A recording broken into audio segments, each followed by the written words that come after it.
আজ সকাল থেকেই বেশ মেঘলা মেঘলা ওয়েদার, আর আজকে রিয়াদি দিচ্ছে ওর জন্মদিনের ট্রিট। তাই জন্য দাদা ভাই আর ছোড়দা ভাই মিলে চলে গেছিল বাজারে, আর বাজার থেকে নিয়ে এসেছে ইলিশ মাছ। মা এদিকে এখন মাছে নুন হলুদ মাখিয়ে আমাদের সবার প্রিয় সর্ষে ইলিশ রান্না করছে। আর কি কি রান্না হয়েছে চলো দেখিয়ে দিই। হয়ে গেছে পেঁয়াজি, ইলিশ মাছের লুকা আর ইলিশ মাছের মাথা দিয়ে তরকারি। রান্না হতে হতে আবার বৃষ্টিও শুরু হয়ে গেছে, খাওয়ারের স্বাদ যেন দ্বিগুণ হয়ে গেল।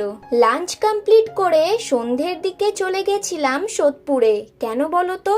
দাঁড়াও বলছি। বেশ দলবল পাকিয়ে চলে এসেছি গ্রেট ইস্টার্নে। বাবা আসলে অনেক দিন ধরেই একটা এসি কিনবে করছিল, আজকে ফাইনালি কিনতে এসেছি।